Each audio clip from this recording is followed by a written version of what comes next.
ભાઈ રાયન રિકલ્ટનની 44 બોલમાં century, Mumbai Indians માટે ફાસ્ટેસ્ટ સેન્ચુરી, મુંબઈ ઇન્ડિયન્સ માટે highest individual run in an inning, અને મુંબઈ ઇન્ડિયન્સે પહાડ જેવો ટોટલ બનાવ્યો 240. તેમ છતાં પણ કેવી રીતે સનરાઈઝર હૈદરાબાદ આ ચેસ કરી ગઈ. ભાઈ બેટ્સમેનની આટલી મોન્યુમેન્ટલ એફર્ટ્સ પછી પણ જે રિઝલ્ટ આવ્યું છે એ જોઈને મુંબઈ ઇન્ડિયન્સના ફેન્સ બિલકુલ ખુશ નહીં થાય. કયા રીઝન્સને લીધે મુંબઈ ઇન્ડિયન્સ આટલા મોટા ટોટલનો પણ યુઝ ના કરી શકી? મારા ખ્યાલથી પહેલું રીઝન હતું મેનેજમેન્ટનો ખોટો નિર્ણય.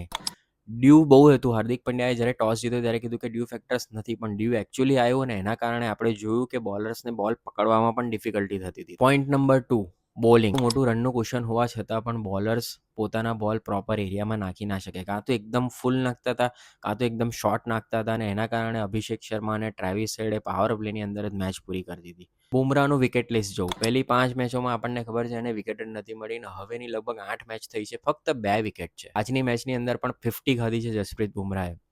એની સામે બીજા બોલર તમે જુઓ તો ટ્રેન્ટ બોલ્ટ, જે ફેમસ છે વિકેટ લેવા માટે, જે પાવર પ્લેમાં વિકેટ નથી લઈ રહ્યા, એ અરાઉન્ડ આખા સિઝનની એવરેજ જોઈએ તો 12ના રન રેટથી રન આપી રહ્યા છે. શાર્દુલ ઠાકુર 13ના રન રેટથી રન આપી રાખ્યા છે. બીજી ટીમો જેમ કે સનરાઈઝર હૈદરાબાદની વાત કરું તો એમની પાસે ઇકોનોમિક બોલર છે ઈશાંત મલિંગા, જે 7.5ની ઇકોનોમીથી આપે છે. જસપ્રીત બુમરાહની પણ એવરેજ ઇકોનોમી આ સિઝનની અંદર 8.5ની છે. હાર્દિક પંડ્યા પણ મોંઘા સાબિત થઈ રહ્યા છે. સો મેઇન મુંબઈ ઇન્ડિયન્સની તકલીફ છે એ બોલિંગ. આ સિઝનમાં જ એમની બોલિંગ ક્લિક થઈ નથી. ટુર્નામેન્ટ જીતવા માટે આપણને ખબર છે કે બોલર જ ઇમ્પોર્ટન્ટ રોલ પ્લે કરતા હોય છે, અને આ પ્રકારની બોલિંગથી તમે ટુર્નામેન્ટ જીતવાની કે ક્વોલિફાય થવાની કેવી રીતે અપેક્ષા રાખી શકો? મુંબઈ ઇન્ડિયન્સ એ અનલકી નથી આ સિઝનમાં, એ ઇનઅફિશિયન્ટ છે, સ્પેશિયલી એમની બોલિંગમાં.